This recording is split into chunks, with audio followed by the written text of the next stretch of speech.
বন্ধুরা, হরিয়ানগর ইউনিয়নের একটি গুরুত্বপূর্ণ জায়গা চেয়ারম্যান মোড়। অর্থাৎ এখানে বাড়ি ছিলেন চেয়ারম্যান হাতেম আলী।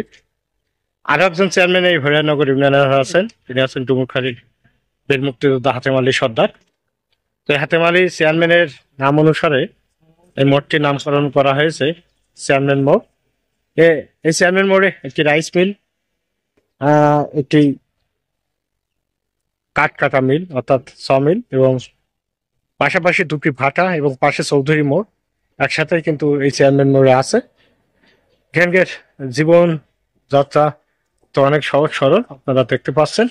আমরা কিন্তু ঘুরিয়ে ঘুরিয়ে আপনাদেরকে দেখাচ্ছি যে চেয়ারম্যান মোড়ের সেই বর্তমান রূপ, অর্থাৎ 2025 সালে এসে আজকে চেয়ারম্যান মোড়টি কেমন রূপে আছে, যেটা আগে ছিলেন। আমরা একজনের সাথে কথা বলবো, উনি চেয়ারম্যান মোড় সম্পর্কে কিছু জানেন কিনা। আপনি কি বলতে পারবেন চেয়ারম্যান মোড় সম্পর্কে কিছু?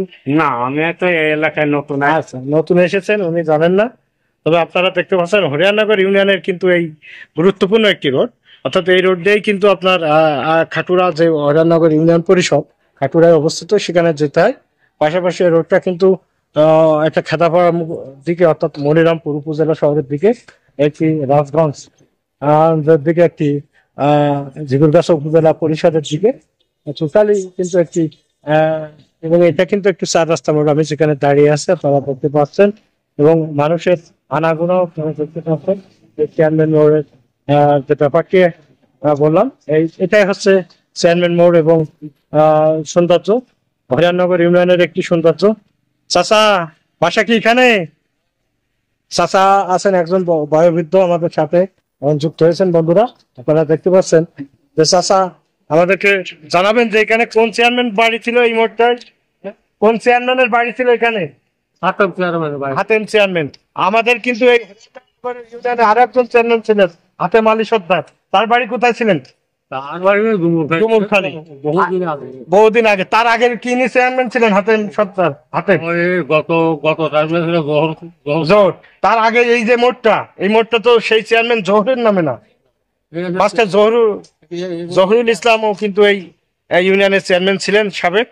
এবং এখন এই মোড়টা কিন্তু সেই মাস্টার জহুরুল ইসলাম চেয়ারম্যানের নামে না, এর আগে যে হাতেম চেয়ারম্যান ছিলেন। আচ্ছা, বুঝতে পেরেছি। এখন আমরা দেখতে পাচ্ছি যে চাচা বললেন যে হাতেম চেয়ারম্যানের নামে এই মোড়টা, তাই তো? আপনি কি দেখেছেন হাতেম চেয়ারম্যান? আচ্ছা, কেমন মানুষ ছিলেন? হ্যাঁ, খুব ভালো মানুষ ছিলেন, তাই তো?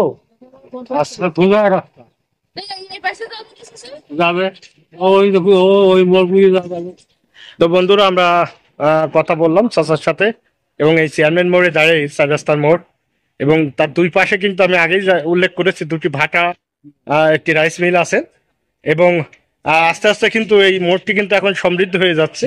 এপাশে ইনায়তপুর নতুন বাজার, এই নতুন বাজারের সাথে কিন্তু সংযোগ হয়ে যাচ্ছে আস্তে আস্তে শিল্পায়নের যুগে, নগরায়নের যুগে। তারপরেও এগিয়ে যাচ্ছে বাংলাদেশ, এগিয়ে যাবে আমরা, এগিয়ে যাবে হরিয়ানগর ইউনিয়নের জনগণ, সেই সাথে সমগ্র বাংলাদেশ এগিয়ে যাবে, সমৃদ্ধ হবে বাংলাদেশ। আমরা শান্তিপূর্ণভাবে বসবাস করবো, এই প্রত্যাশায় আজকে আপনাদেরকে হরিয়ানগর ইউনিয়নের সৌন্দর্য এবং ইতিহাস ঐতিহ্য তুলে ধরার আমি বাংলা সাহিত্য আহ্বান ইউটিউব চ্যানেল এবং হরিয়ানগর ইউনিয়নের জনগণ ফেসবুক পেজের পক্ষ থেকে আবারও আপনাদের সাথে আরো একদিন আসবো, আরো একটি বিষয় নিয়ে, নতুন আরেকটি বিষয় নিয়ে। ততক্ষণ সুস্থ থাকুন, ভালো থাকুন এবং সিরিয়াস থাকুন। ধন্যবাদ সকল।